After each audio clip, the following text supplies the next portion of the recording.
হুম, একদমই না। এ স্বাদের ভাগ কাউকে দেয়া যাবে না। আমার এই রেসিপিতে বিস্কিট বানানোর পরে আপনারাও ঠিক এই কথাটাই বলবেন। আসসালামু আলাইকুম everyone, welcome back to my channel. Bakery recipe এখন আপনার ঘরেও। আমি তো এই রেসিপিটা বানানোর পরে নিজেই অবাক হয়ে গেছি, এত টেস্ট কেন। চায়ের সাথে খাওয়ার জন্য বেস্ট একটি রেসিপি, আর তৈরি করাও যে এত বেশি সহজ আপনারা রেসিপি না দেখলে বুঝবেন না। চলুন কথা না বাড়িয়ে রেসিপি দেখে আসি।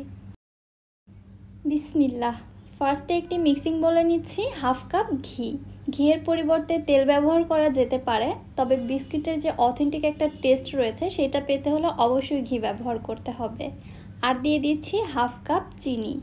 হাফ কাপ চিনি মেপে নিয়ে ব্লেন্ডারে ব্লেন্ড করে একদম গুঁড়ো করে নিয়েছি। গুঁড়ো করার পরে কিন্তু হাফ কাপের থেকে বেশি হয়েছে।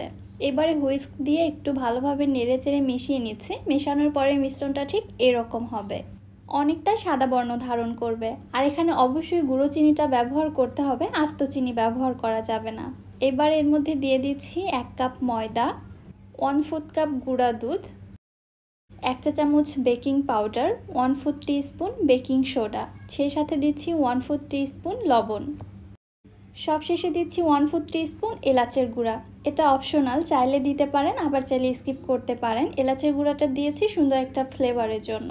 এবার হুইস্ক দিয়ে সব কিছু একটু মিশিয়ে নিচ্ছি। মেশানোর পরে হাতের সাহায্যে আবারও সব কিছু ভালোভাবে মুথে একদম একটা ডো তৈরি করে নিচ্ছি।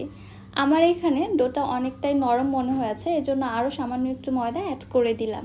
আপনাদের ক্ষেত্রে ময়দাটা নাও লাগতে পারে।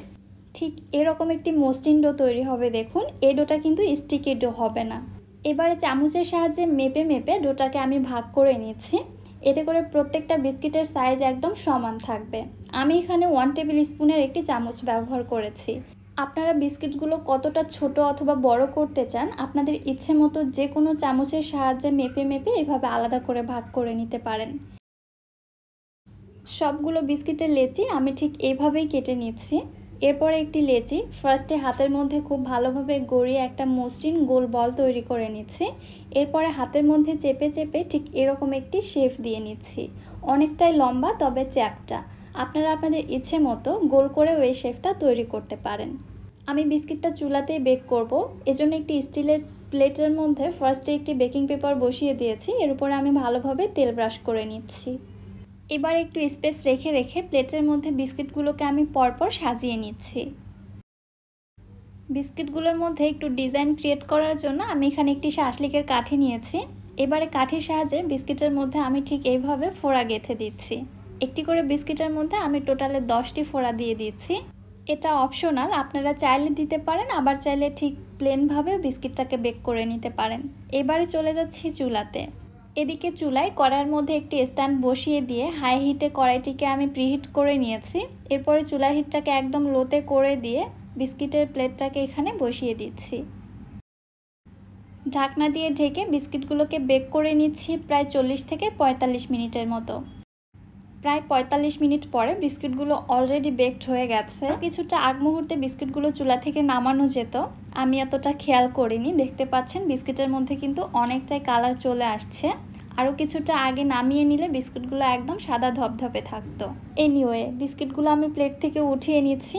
আপনারা যদি চান বিস্কিটের মধ্যে আরও কিছুটা কালার আনতে, তাহলে আরও কিছুটা সময় রেখে দিতে পারেন, তাহলে আরও কিছুটা কালার আসবে। বিস্কিটের অপর সাইডেও খুবই সুন্দর একটা কালার চলে আসছে, দেখতে পাচ্ছেন। একদমই কিন্তু পুড়ে যায়নি। এবার একটু ভেঙে দেখাচ্ছি, দেখুন বিস্কিটটা ভেতর থেকে কতটা পারফেক্ট হয়েছে। মাশাআল্লাহ। আর এটার টেস্টের কথা কি বলবো, আপনারা না বানিয়ে খেলে বুঝতেই চাইবেন না। বেকারির থেকেও বেশি মজা লেগেছে আমার কাছে, ট্রাস্ট মি। এটা চায়ের সঙ্গে খাওয়ার জন্য বেস্ট একটি রেসিপি। আর একদিন বানিয়ে 1 মাস পর্যন্ত আপনারা স্টোরও করতে পারবেন। সো আশা করছি রেসিপিটি আপনাদের কাছে ভালো লেগেছে। ভিডিও কেমন লেগেছে অবশ্যই আমাকে কমেন্ট করে জানাবেন। ভিডিও ভালো লাগলে যারা ইউটিউব চ্যানেল থেকে ভিডিওটি দেখছেন চ্যানেলটি সাবস্ক্রাইব করে দিবেন, এবং যারা ফেসবুক পেজ থেকে দেখছেন পেজটিতে একটি লাইক অথবা ফলো দিয়ে দিবেন। আজকের মতো বিদায় নিচ্ছি। আল্লাহ হাফেজ।